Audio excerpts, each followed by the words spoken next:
Oi, pessoal, tudo bem? Então, nessa semana, a gente dá continuidade aí à nossa aula aí sobre poluição e políticas de controle, tá bem?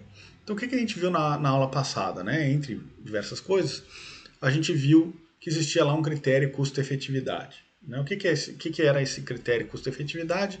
Ele me dizia o seguinte, olha, para eu ser mais eficiente em termos do controle da poluição, eu tenho que, lá no caso de duas empresas, né, eu tenho que igualar os custos marginais aí de redução da emissão. Então, se você se lembra, até usei um exemplinho do Varian, que era um caso de uma empresa que queira produzir com duas plantas distintas. Né? Então, o ótimo seria justamente quando os custos marginais de produção eles se igualam. Então, é a mesma coisa para o critério lá que eu tenho o menor custo possível para atingir um determinado nível de poluição. Tá bem? Então, esse critério, na verdade, ele vai servir um pouco como base para a gente julgar justamente o que a gente vai ver na aula de hoje, que são as políticas de controle. Tá? O que a gente vai ver em termos de política de controle? São dois tipos. A regulação direta, né? Ou seja, a regulação direta do governo, que o governo vai chegar e dizer, olha, empresas, vocês têm que seguir tal padrão. Tá? Então, a palavrinha-chave aí é justamente padrão. Tá? E um outro tipo, que é o que vocês já viram com certeza, que são os incentivos econômicos, que é quando a gente tarifa, né, bota imposto, tem os subsídios e tem também as licenças transacionáveis. Vamos lá, imposto de PIGU, essas coisas. Tá bem? Então, vamos lá, né? Regulação direta, que também é chamado aí de comando e controle, é quando o governo então decide um padrão e muitas vezes os instrumentos para atingir os objetivos ambientais. Então esse padrão, ele pode ser padrão de ambiente, né? Ou seja, emissão de poluição no centro de Rio Grande tem que ser X de gás carbônico, tá? Ou na Praia do Cassino se aceita até X de resíduos lá, tá bem? Então é um tipo de padrão de ambiente. Outro tipo de padrão é o baseado na tecnologia. Aqui é como se eu exigisse, então, que as empresas, por exemplo, que jogam seus dejetos lá no cassino, que elas têm que obrigatoriamente ter um filtro da marca tal, a especificidade tal, né, para justamente não poluir tanto assim a praia. Tá? Ou exigir, como é um caso bem clássico, que é a questão dos carros. Né? Então eu exijo que os carros tenham lá um determinado equipamento que evita que os motores lá, a combustão, eles acabem poluindo tanto o ambiente. Cria uma espécie de um filtro aí. Tá? Então, isso é o baseado na tecnologia. Né? Exigir que, olha, certas tecnologias têm que ser obrigatoriamente adotadas tá? Para justamente controlar as emissões. Tá? E um outro tipo é o padrão baseado em desempenho, tá? Que vai ter aí um limite de poluição, mas sem estipular a tecnologia. Tá bem? Então, vão ter que atingir o determinado critério aí de desempenho ao longo do tempo, enfim, é um determinado padrão. Tá bem? Então a palavra-chave aqui é justamente o padrão que é determinado via governo. Né? Claro que pode ter consultas aí com os médicos, sei lá, a área da saúde, para justamente determinar qual seria esse nível ideal. Tá? Mas a chave aqui é justamente o governo, né, vem de cima para baixo, né? O governo que determina o padrão. Tá bem? Quais são os benefícios dessa regulação direta, né, ou de comando-controle? Primeiro, né, que é impor uma regra uniforme, ou seja, um padrão, pode-se garantir que nenhuma firma emitirá níveis perigosos de poluentes. Tá? Então é aquele caso, né? Por exemplo, no cassino, eu determino lá que as empresas que jogam dejetos e tal não pode ter metais pesados. Poxa, aí o governo vai lá, faz um testezinho, vê que tem metais pesados, opa, tem alguém que não está seguindo. Reúne os caras, vamos ver o que está acontecendo. Um tipo de regulação direta aqui para pesca seria o próprio período de defesa. Né? Então, do mês X, do dia X ao Y, não pode pescar porque é a época de reprodução dos peixes. Né? Então, o que acontece? São esses padrões, em via de regra, de fácil compreensão e monitoramento. Então, por exemplo, caso esse do defesa, poxa, tem um barco lá na Lagoa dos Patos nessa época, poxa, pode prender porque tá difícil, né? Não tá seguindo as regras, tá ilegal. A mesma coisa as empresas, para jogar um determinado dejeto.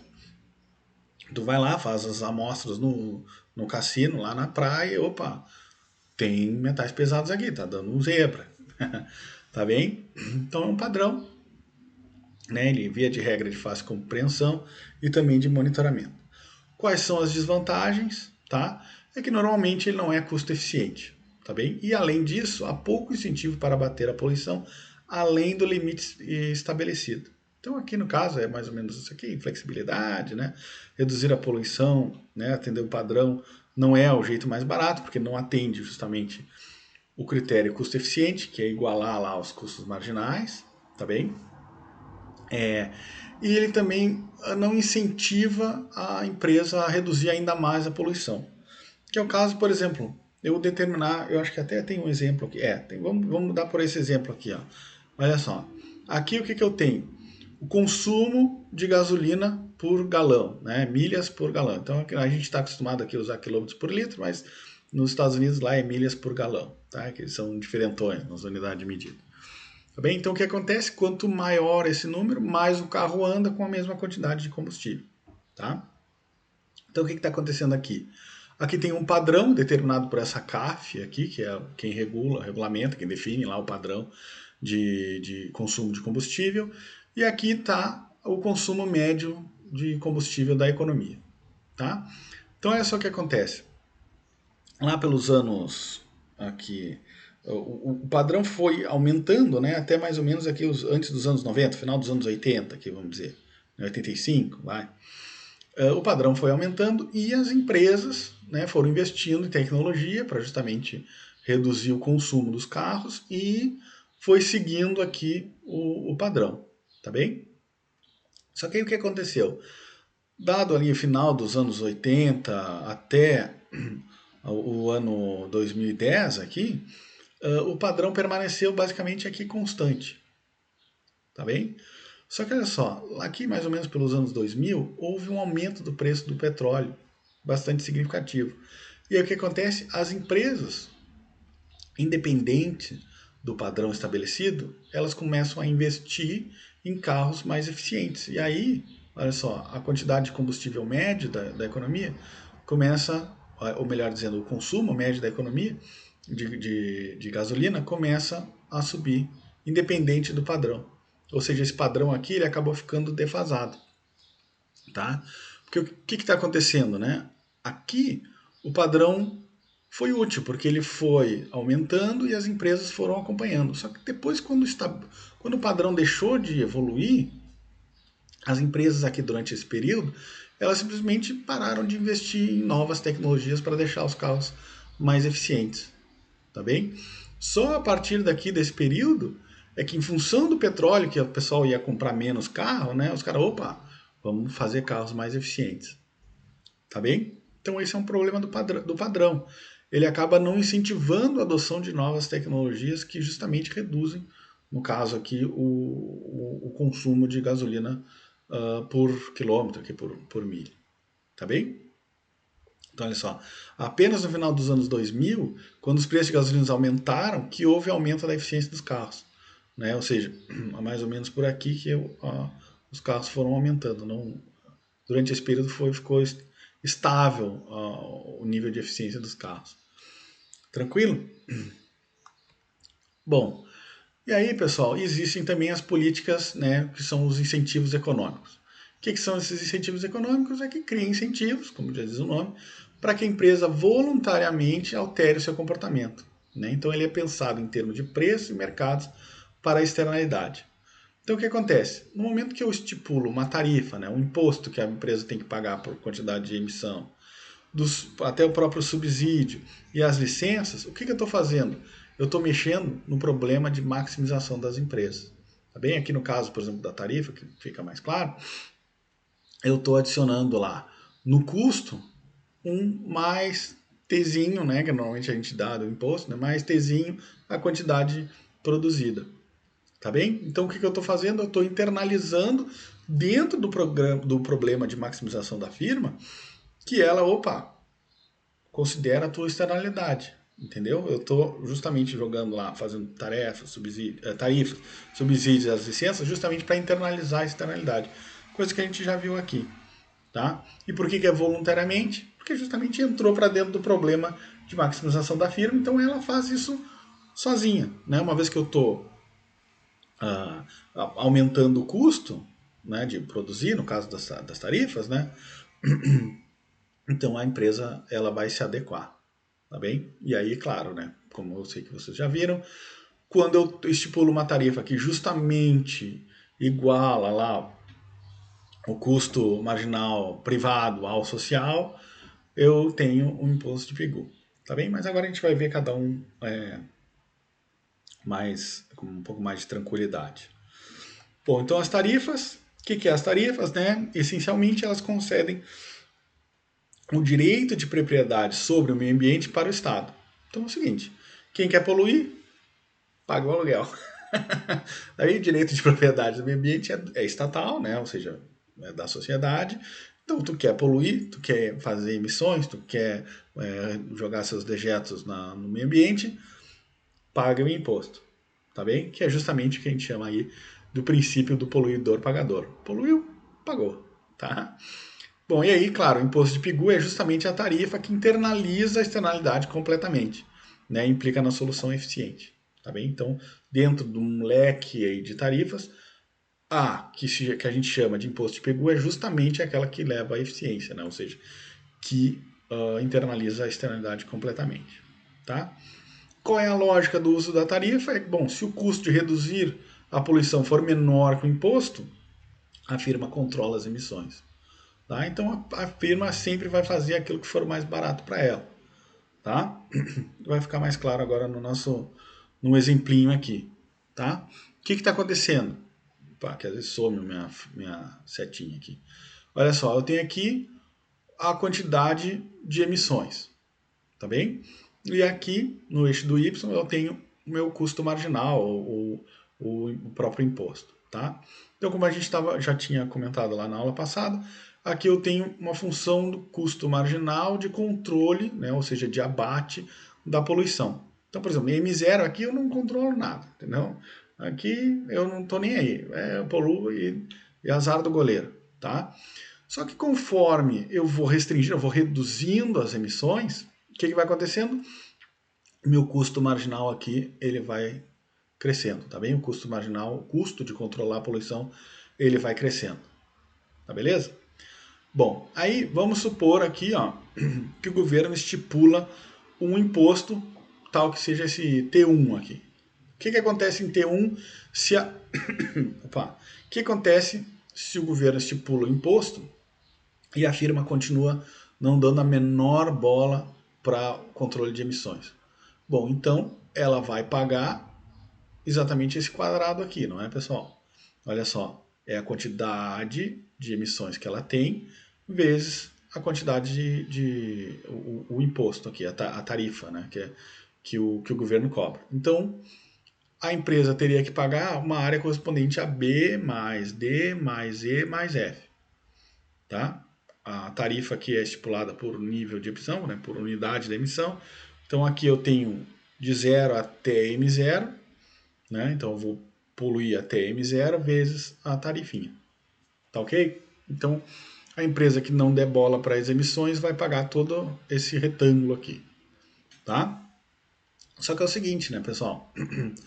A empresa ela pode perceber e, opa, eu vou igualar o meu custo marginal a justamente a tarifa. E aí o que acontece? Ela vai poluir esse nível M1 aqui. Tá bem? O que acontece no nível M1?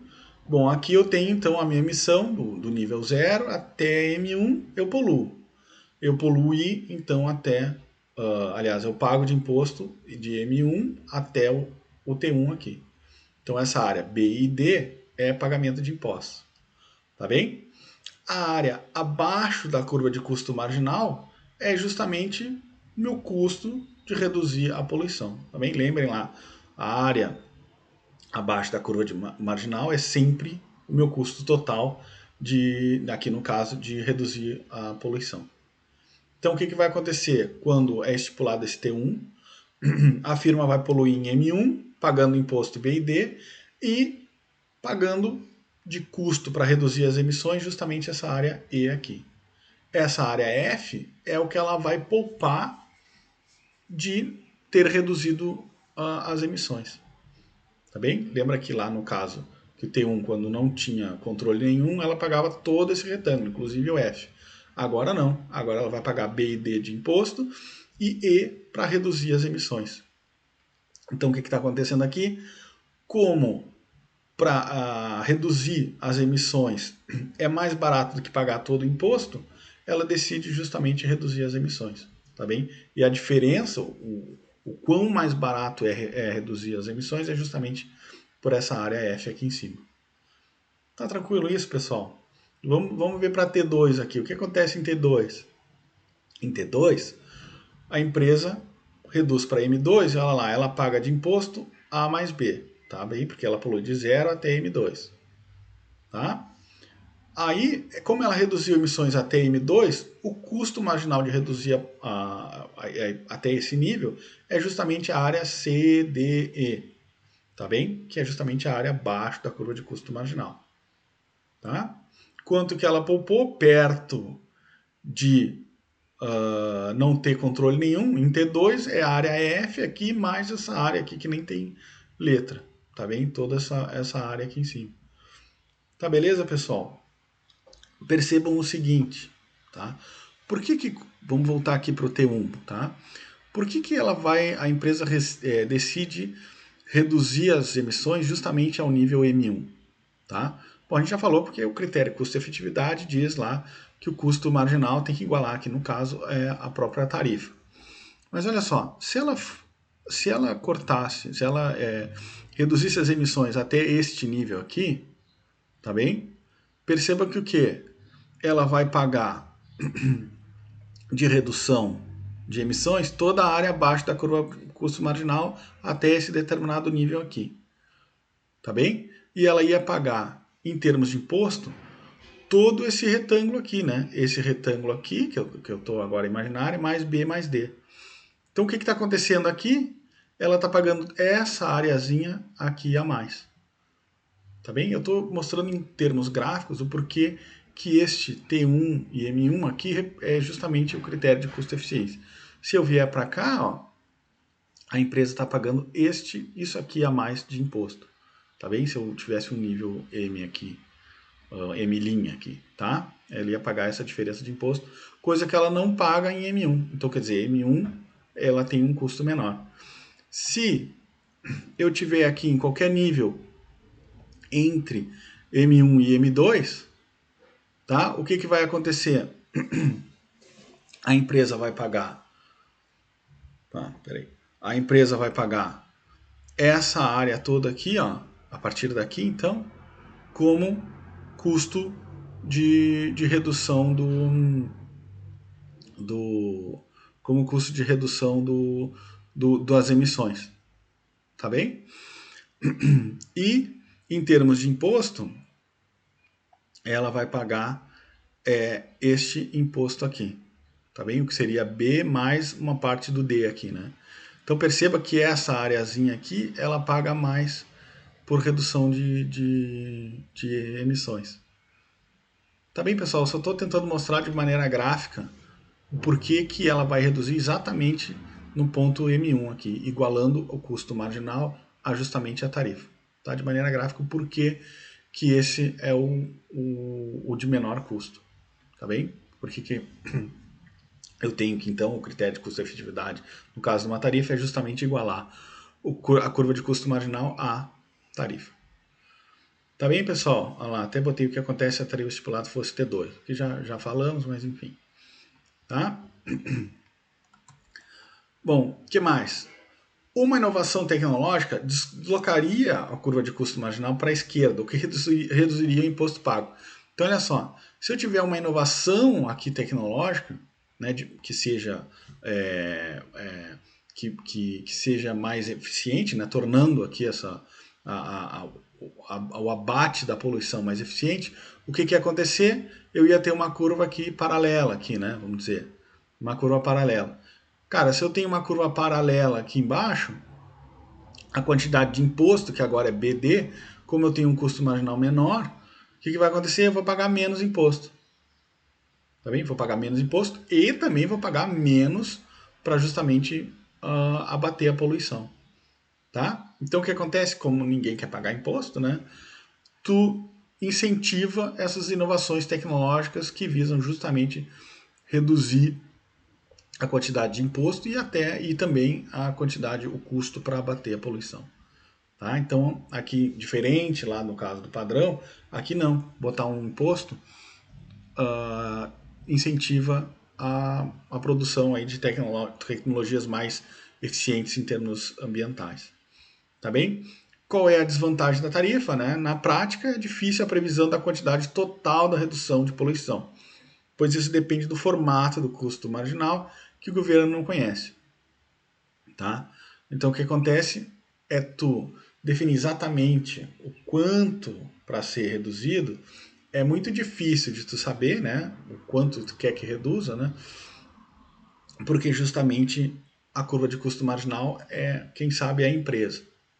Tá bem? E ela nunca vai querer te dizer, né, minha curva de custo é desse formato aqui, porque se ela der um migué, ela daqui a pouco paga menos imposto do que deveria. Tá bem? Então é uma informação, aquela questão de assimetria de informação. Tá bem? Então a grande desvantagem é essa, né? Saber estipular exatamente qual é a quantidade reduzida, né, de poluição é difícil porque a curva de custo marginal é propriedade da empresa. Claro que também, né, pode acontecer uma certa retaliação, vamos dizer assim, por parte do governo. Né? Então ele estipulou um determinado imposto. Aqui a empresa então ajustou para M1. Né? Só que isso não atendeu lá os critérios de saúde, né, que eram necessários. Aí o que acontece? O governo pode ir lá e aumentar o imposto para T2. Tá bem? E meio que dosando, tá? Mas dizer exatamente, olha, eu queria que reduzisse a tanto, de forma clara e específica, é difícil quando a gente fala de tarifa. Tá bem? Bom, e aqui então um exercício, eu vou deixar para vocês praticarem, né? Só percebam que aqui atrás eu estava falando de nível de poluição. Então aqui é o zero, aqui é o cara que polui tudo, né? A empresa não está nem aí para o basquete, tá bem? Aqui M1 então é adotando tendo custo, né, de redução das emissões.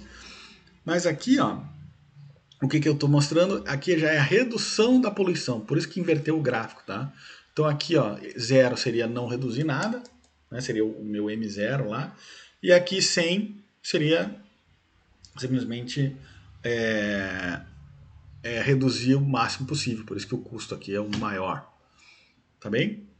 E aqui eu vou deixar como exercício lá na lista de exercícios, tá? Olha lá, tem uma função custo marginal, né, para justamente de abate da poluição, de redução, né? Então, que aqui no caso vai ser a quantidade reduzida, tá bem? Onde ela começa aqui, ó, em Qmax, que é 100. Então ela polui, aqui no caso é a redução, né? Ela pode reduzir ao máximo que ela polui, tá bem? Então aqui Qmax é 100, e aí o governo estabelece uma tarifa de 110, né? Então, quanto a firma paga de imposto por não controlar as emissões? Então a 110 ela não controla, ou seja, ela polui no caso 100. Tá? O que acontece? Então, bom, é essa área aqui, né? Se a firma age de forma custo-efetiva, quanto reduz de poluição? Quanto ela paga em imposto e em custo de abate das emissões? Aqui imposto, né? Critério custo-eficiente, custo marginal igual a tarifa, plau, né? Quanto que ela vai emitir daqui até aqui? Né? Vou deixar vocês calcularem. Né? Ou seja, reduz toda essa diferença aqui. Quanto que ela paga imposto? Vai ser essa área aqui toda, né? A, B, C. E em custos de abate, né? Quanto que ela vai pagar em custos de abate. Bem, então vou deixar vocês... acho que é a curva abaixo do custo marginal ali. Tá bem? Para reduzir. Bom, subsídios. Né? O poluidor tem o privilégio de poluir e a sociedade deve pagá-lo para que não o faça. Então, os subsídios é o seguinte, eu, empresa, tenho direito de poluir, não quer que eu polua, me paga então que eu não vou poluir. Tá bem? É isso que é um subsídio para que não haja poluição. Então, olha lá, é muito semelhante à questão da tarifa, né? Então, o que acontece? Aqui para o nível de subsídio S1, a firma gasta o E com controle, né? Afinal de contas, ela controlou toda essa área aqui. Então, o E com controle das emissões, mas recebe E e F do governo. Tá bem? Então, ela reduziu todo esse nível aqui, então ela recebeu E mais F do governo como subsídio para justamente reduzir as emissões até M1. Tá bem? Então, ela tem um lucro líquido aqui, como ela custou E para ela controlar e ela recebeu E mais F, o lucro líquido dela é F. Tá bem? Então, o que acontece é o mesmo resultado da tarifa, é exatamente o mesmo gráfico, mas a implicação distributiva é diferente. Por que é diferente? Bom, porque aqui o F, em vez de ser, lá no caso da tarifa, custo que a firma deixou de ter, o F aqui é lucro da firma. E aí o que acontece quando tem lucro positivo no meu mercado? As empresas têm um incentivo a entrar, não é verdade? E se elas têm um incentivo a entrar, apesar de eu estar criando aqui um subsídio para uma determinada empresa, eu posso aumentar o nível da poluição, porque tem um monte de firma entrando que justamente em função desse lucro positivo aqui que eu tô dando pela minha política, através da política de subsídios. Tá bem? Então o que acontece, apesar de ter estabelecido aqui o controle, né, de individual para a empresa, cada empresa vai poluir M1, eu posso ter diversas empresas que tenham buscando F. E aí quando todas igualarem M1, né, eu vou pagar um monte em subsídio aqui, em lucro líquido, né, e eu daqui a pouco em termos de níveis de poluente eu acabo extrapolando, né, porque aqui é só uma empresa, né, pessoal. Tá? Então olha lá, problema. Ele é mais aceitável para a indústria, claro, né, é um lucro, mas no longo prazo, com lucros positivos, as firmas entram na indústria e o nível total de emissões aumenta. Tá bem? Justamente em função do lucro positivo. Qual é o lado bom dos subsídios? Bom, ele pode ser desejável para restaurar um ecossistema, então no caso lá, pagar os fazendeiros para que eles respeitem lá o manguezal e tal, mantenham o manguezal lá, é super útil, né, para reflorestamento.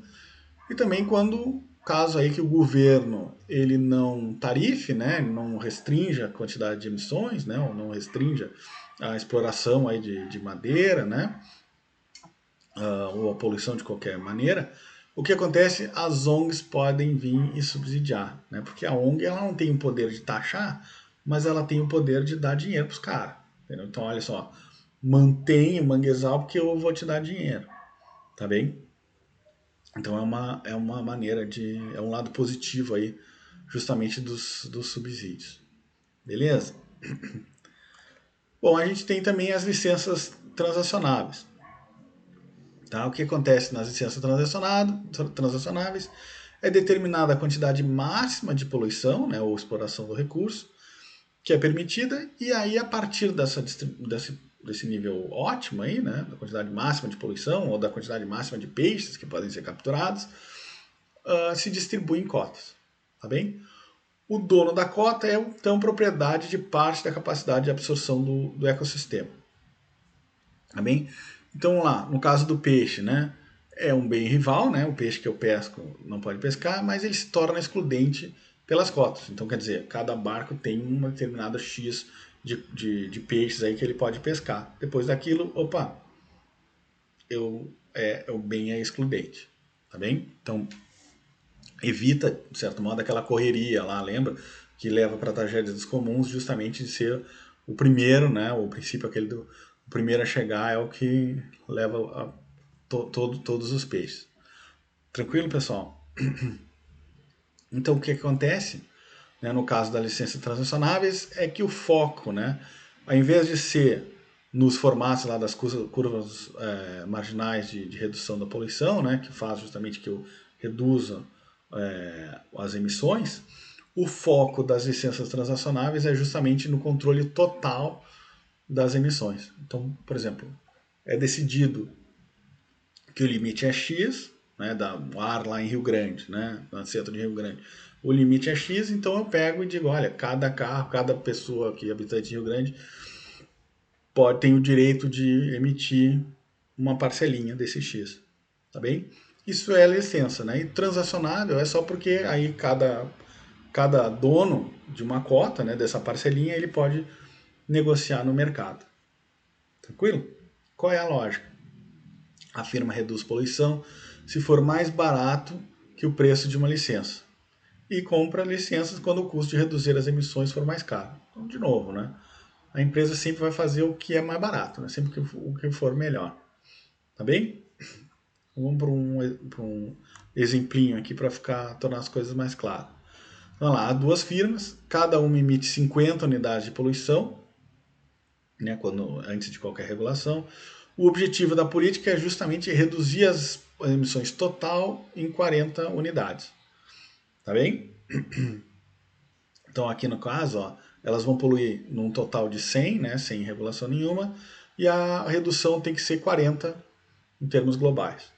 Tá? Então, quer dizer, de 100 passar para 60. Tá? Para tal, o governo emite licenças permitindo que as firmas poluam 30 unidades, uma redução de 20 para cada. Então, quer dizer, o governo vai restringir aqui. Cada empresa vai poluir no máximo 30 cada uma, para justamente bater nos 60 lá. Tá bem? Uma redução aí de 20 para cá. Cada uma polui 50, então agora pode no máximo 30. As curvas de custo marginal de controle são diferentes entre as firmas. Né? O custo de abaixo da firma 2, ele cresce mais rapidamente, ou seja, ele é mais inclinado do que o da firma 1. Tá bem? Bom, aqui então a gente tem esse exemplo aqui em termos gráficos. Né? Cuidem o seguinte, tá? Aqui para a firma 1, o custo marginal de abate, ele cresce muito mais lentamente que o da firma 2. Tá? Então o que acontece aqui, ó, nesse eixo aqui inicial, eu tenho a quantidade de poluição reduzida, né? Ou seja, de redução de emissões. Para a firma 1 eu tenho do zero aqui de 5 em 5, né? 5, 10, 15, 20, tarará, até os 40 lá, que é quando ela que representa a redução total lá da política. Tá? Porque lembra lá que o objetivo da política era reduzir em 40 unidades totalmente a poluição. Tá? Para a firma 2, até para ficar mais claro aqui, quando os custos marginais se cruzam, o eixo é invertido. Então ele sai aqui do zero e aí o custo vai aumentando conforme eu vou reduzindo cada vez mais a quantidade de poluentes. Então o que eu tenho aqui nesse gráfico? O custo marginal, né, o custo para a firma 1 vai ser aqui para esse nível, a alocação inicial aqui, que era 20 e 20, né? Para reduzir 20 poluentes, tá? A firma 1 paga essa área A aqui, que vai dar para essa unidade, para a 20ª unidade, 200 pila. Tá? Já a firma 2, que tem a curva de custo marginal bem mais inclinada, ela vai estar pagando para essa unidade, para essa 20ª unidade aí de controle, R$600. Tá? Ou, no caso total, exatamente a área D, B mais C. Tá?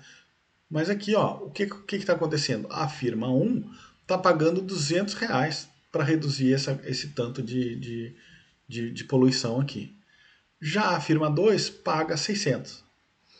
Então o que a firma 2 pode chegar aqui para a firma 1 e dizer o seguinte, olha cara, eu te pago até R$600 para justamente eu diminuir a quantidade de poluição que eu estou reduzindo. Tá? Ou seja, eu quero poluir mais. Então, para eu reduzir esse meu custo de controle, eu te pago até R$600. E aí, claro, tu recebe esses R$600 e tu acaba tendo que controlar mais as emissões. Tá bem? Vamos ver no outro gráfico aqui que eu acho que está melhor. Olha lá. Perceba então que o custo marginal da firma 2 ele é mais alto, né, ou é mais inclinado do que o da firma 1. Tá bem? Então olha lá, na firma 2 ela paga R$600 por licença. Né? Para justamente poder poluir. E a firma 1 quer ser compensada em R$200 para vender uma licença. Tá bem? Então, o que a firma 2 quer? Ela está pagando até 600 pila para justamente não precisar reduzir tanto a poluição, porque aqui é a quantidade, no eixo de baixo, né? Aqui é a quantidade que ela reduz de poluição. Tá? Então ela está pagando até 600 pila para não precisar controlar tanto. Tá bem? Então, o que vai acontecer? A firma 2 ela vai comprar licenças de poluição da firma 1. De maneira que a firma 1 a firma 2 vai conseguir poluir mais, então ela vai reduzir o custo de abate, enquanto que a firma 1 vai vai estar vendendo licenças, então ela vai ter que controlar ainda mais a poluição. Tá bem? Lembrem disso, a licença aqui é para poluir, então o que está acontecendo é que a firma 1 vai passar a ter que controlar mais, enquanto que a firma 2 vai passar a controlar menos. Então o custo de abate da firma 2 vai reduzindo e o custo de abate da firma 1 vai aumentando. Até que ponto que a firma 1 o custo de abate vai aumentando? Até justamente as curvas de custo marginal se cruzarem. Tá bem? O que passou desse ponto aqui, a firma 1, ela, para vender licença, ela está exigindo um preço mais alto do que o custo para a firma 2 de abater. Tá bem? Então até aqui, ó, até esse ponto aqui, a firma 2 está compensando que ela compre da firma 1 licenças, porque o custo de abate dela é mais alto do que o valor da licença para a firma 1. Beleza, é isso, pessoal. Então as curvas de custo marginal vão se cruzar exatamente nesse ponto, onde para a emissão até esse nível é justamente de R$300. Tá tranquilo isso, pessoal? Entenderam? Bom, eu espero que sim. Licenças transacionáveis, então os comentários, né? Com população e economias crescentes, a adoção de licenças impede que o uso do recurso cresça, né? Que é diferente de impostos e subsídios, porque impostos e subsídios está relacionado lá às curvas marginais de abate, né? Aqui licença não, estipula um total, né? Olha só, aqui o total de emissão era que o governo estabeleceu era 40 unidades, olha lá. Neste nível aqui, a firma 1 está reduzindo em 30 unidades e a firma 2 está reduzindo em só 10. Tá bem? Olha lá, o custo maior está ficando justamente com a curva, com a firma 1, que é a mais eficiente aqui. Tá bem? Então a firma 1 aqui vai abater A mais B e a firma 2 vai abater só o C aqui. Tá bem? Opa! Então olha lá. Como as licenças então elas estão preocupadas com o total de poluição, elas vão ser mais eficientes, tá bem? Com população crescente, economia crescente, não vai ter aquela questão de mais empresas entrando, como era o caso do subsídio. Tá bem? E aí firmas com uso mais lucrativo do recurso conseguem pagar um preço mais alto pela licença.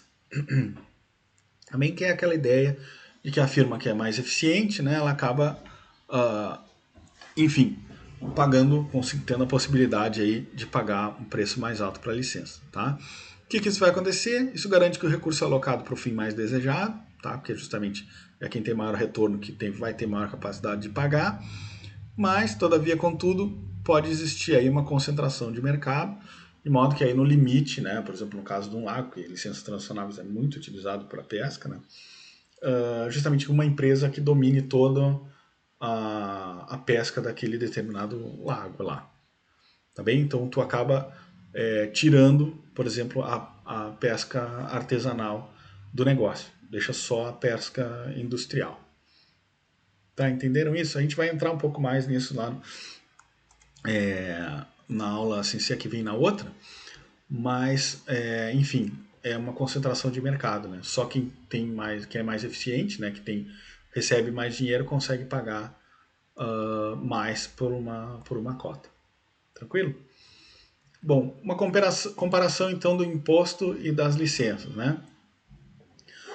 O que acontece quando aumenta o número de fontes poluidoras?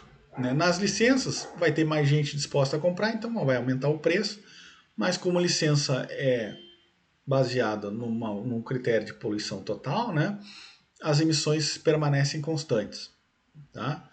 Agora, no imposto, se a tarifa não é alterada, aumentam as emissões. Né? Aquele gráfico que a gente viu é para uma empresa, mas daí eu teria mais empresas poluindo lá o M1, ou seja, o nível de poluição total está aumentando. Com a inflação, bom, as licenças, né, geram um aumento de preço, tá bem? Então vai acabar passando, como é baseado num critério só, né, num critério que não muda, vai ter mais dinheiro na economia, então as pessoas vão acabar pagando mais pelas licenças. Então só um aumento de preço. No caso do imposto, se a tarifa não é alterada, né, se ela não acompanha essa evolução da inflação, tem mais dinheiro na economia, né, vai acabar reduzindo o controle porque as pessoas vão estar mais dispostas aí a enfim, o preço real da tarifa vai acabar reduzindo, né?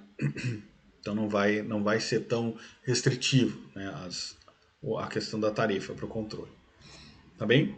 Já progresso tecnológico, o que acontece é a licença. Então, as pessoas vai acabar reduzindo o preço, né? Porque agora tá mais fácil de atingir aquele nível ótimo, então acaba tornando o preço mais baixo, né? Mas o nível de emissões permanece constante. Né? Já no caso do imposto, como a gente já viu, aumenta o controle, tá? Porque justamente desloca a curva de custo marginal para a esquerda lá, então eu pago menos imposto e vou ter menor custo de abate. Que é o que eu tenho aqui. Né? Exatamente o que eu tenho aqui. Olha lá. Uma inovação tecnológica dessa custo marginal 1 aqui passou para custo marginal 2. O que acontece aqui? Para um dado imposto T1, antes eu pagava de imposto, né? Todo esse quadrado aqui para produzir Q1, né? Eu pagava todo esse quadrado aqui. Agora, com a estipulação, melhor, com a inovação tecnológica, eu vou pagar de imposto só essa área aqui e de custo de abate essa área aqui, tá bem? Vou poluir justamente em Q2 e aí aqui tudo isso aqui é de custo de abate. Tá bem? Então, o que acontece? No caso de uma tarifa, reduz o imposto e reduz também o custo de abate. Né? Tranquilo? Já no caso das licenças transacionáveis, o que acontece? Eu estava aqui inicialmente no nível Q1, e se não mudou né, o critério com qual as cotas são alocadas, o que vai acontecer? Como o custo marginal baixou, as empresas agora vão estar dispostas a pagar justamente esse P2. Tá bem? Ou seja, só reduzir o preço das licenças, mas o nível de emissões, né, o nível de poluição, permaneceu igual. Tá bem? E aqui tá, esqueci de comentar, né, que justamente essa área A é o que a empresa poupa aí em termos de impostos. Beleza? Então era isso aí, pessoal, por hoje. Eu vou estar colocando esse livro aqui do Callan e Thomas, né, para vocês darem uma olhada, tá bem? E aí qualquer coisa vocês me avisem, vou estar colocando a lista de exercício lá como sempre. Tá beleza? Pessoal, e me avisem a questão da revisão que vocês têm que fazer, se vocês querem fazer em duplo, querem fazer cada um a sua, enfim. Eu vou estar mandando também e-mail para vocês em função disso. Tá beleza, pessoal? Então, voltamos aí na semana que vem com mais da economia pesqueira, tá? Um abraço, até mais, se cuidem.